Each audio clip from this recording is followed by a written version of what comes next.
Hi guys, ಎಲ್ಲರೂ ಹೇಗಿದ್ದೀರಾ? ಚೆನ್ನಾಗಿದ್ದೀರಾ ಅಂತ ಭಾವಿಸ್ತಾ ಇದ್ದೀನಿ. ನಾನಿವತ್ತು ಮಾಡ್ತಾ ಇರೋ ರೆಸಿಪಿ ಬಂದು ಮಸಾಲ ಮಜ್ಜಿಗೆ ಮಾಡೋಣ ಅಂತ. ಸೊ ಹಾಗಾಗಿ ಮಸಾಲ ಮಜ್ಜಿಗೆನ ಮಾಡ್ತಾಯಿದ್ದೀನಿ. ವಿಂಟರಲ್ಲಂತೂ ತುಂಬಾ ಸೂಪರಾಗಿರುತ್ತೆ ಈ ಮಸಾಲ ಮಜ್ಜಿಗೆ. ಬನ್ನಿ ಹೇಗೆ ಮಾಡೋದು ಮಸಾಲ ಮಜ್ಜಿಗೆ, ಇಷ್ಟು ಸ್ಪೈಸಿ ಆಗಿರೋ ಮಸಾಲ ಮಜ್ಜಿಗೆ ಹೇಗೆ ಮಾಡೋದು ಅಂತ ನೋಡೋಣ, ತಿಳ್ಕೊಳ್ಳೋಣ ಬನ್ನಿ. ಮೊದಲನೇದಾಗಿ ನೋಡಿ, ನಾವಿಲ್ಲಿ ಇಷ್ಟು ಇಂಗ್ರೀಡಿಯೆಂಟ್ಸ್ ಬೇಕಾಗುತ್ತೆ. ಕರಿಬೇವಿನ ಸೊಪ್ಪು ಆಗಿರ್ಬೋದು, ಅದ್ರ ಜೊತೆಗೆ ಕೊತ್ತಂಬರಿ ಸ್ವಲ್ಪ, ಹಾಗೆ ಸ್ವಲ್ಪ ಜೀರಿಗೆ ಆಗಿರ್ಬೋದು, ಹಾಗೆ ಅದರ ಜೊತೆಗೆ ಹಸಿಮೆಣಸಿನ್ಕಾಯಿ ಒಂದು ಸಾಕು, ಜಾಸ್ತಿ ಖಾರ ಆಗಿಬಿಡುತ್ತೆ. ಸೊ ಹಾಗಾಗಿ ಒಂದು, ಹಾಗೆ ಶುಂಠಿ ತೊಗೊಂಡಿದ್ದೀನಿ. ನೋಡಿ, ಇಷ್ಟೆಲ್ಲ ಇಂಗ್ರೀಡಿಯೆಂಟ್ಸ್ ಇದ್ದರೆ ನೋಡಿ ಮಸಾಲ ಮಜ್ಜಿಗೆ ರೆಡಿ ಆಗುತ್ತೆ.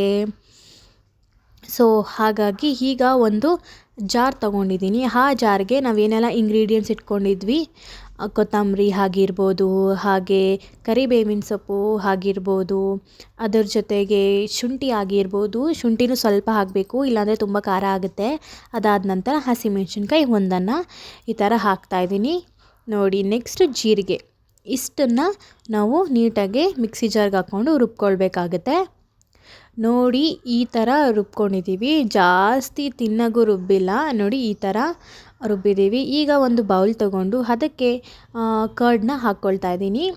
ಕರ್ಡ್ ಇರುತ್ತೆ ಅಲ್ವಾ ಮನೆಯಲ್ಲಿ, ಸೊ ಕರ್ಡನ್ನು ಈ ಥರ ಹಾಕ್ಕೊಳ್ತಾ ಇದ್ದೀನಿ. ಅದಾದ ನಂತರ ಈ ಕರ್ಡ್ಗೆ ನಾನು ವಾಟರ್ನ ಎಷ್ಟು ಬೇಕೋ ಅಷ್ಟು ಮಿಕ್ಸ್ ಮಾಡ್ತಾಯಿದ್ದೀನಿ. ನೋಡಿ, ವಾಟರ್ನ ಕೂಡ ಹಾಕ್ಕೊಂಡೆ. ಈಗ ಅದನ್ನು ನೀಟಾಗಿ ಮಜ್ಜಿಗೆ ಆಗೋವರೆಗೂ ಈ ಥರ ಕಡಿಬೇಕಾಗುತ್ತೆ. ಮಜ್ಜಿಗೆ ಕಡಿಯೋದ್ರಲ್ಲಿ ನೋಡಿ, ಈ ಥರ ನಾನು ಯಾವ ರೀತಿಯಲ್ಲಿ ಕಡಿತಾ ಇದ್ದೀನಿ ಅದೇ ರೀತಿಯಲ್ಲಿ.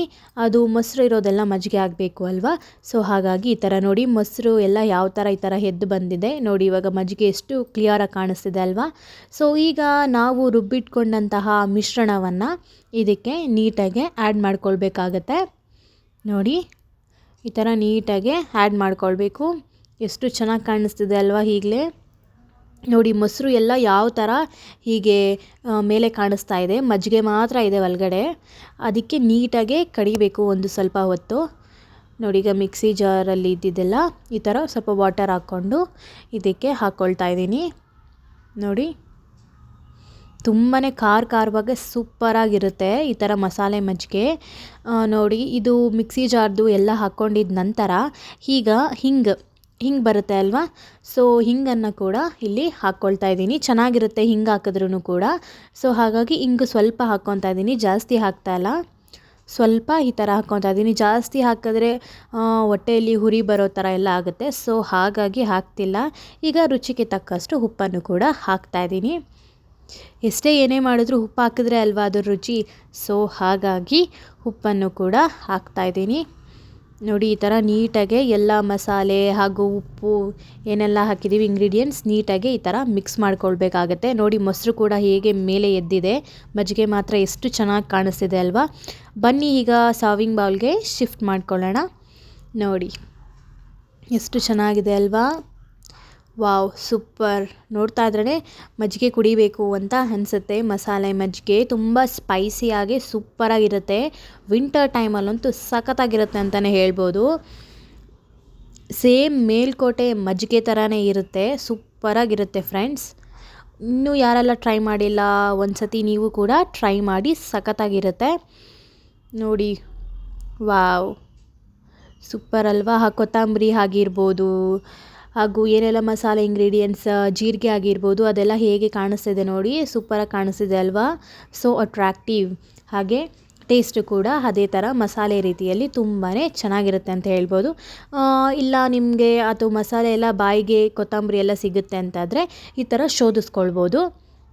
ನೋಡಿ, ನನ್ನ ಸಿಸ್ಟರ್ ಈ ಥರ ಎಲ್ಲ ತಿನ್ನೋದಿಲ್ಲ, ಸೊ ಹಾಗಾಗಿ ಅವ್ರಿಗೆ ಈ ಥರ ಶೋಧಿಸ್ಕೊಡ್ತಾ ಇದ್ದೀನಿ. ನೋಡಿ, ಈ ಥರ ಇರುತ್ತೆ.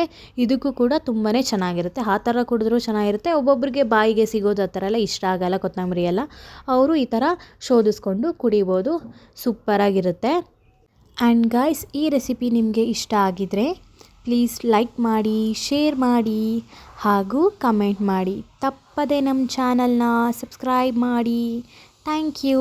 Keep watching. ಹಾಗೂ ಇನ್ನೂ ಯಾರೆಲ್ಲ ಈ ಮಸಾಲ ಮಜ್ಜಿಗೆನ ಟ್ರೈ ಮಾಡಿಲ್ಲ, ಟ್ರೈ ಮಾಡಿ. Thank you.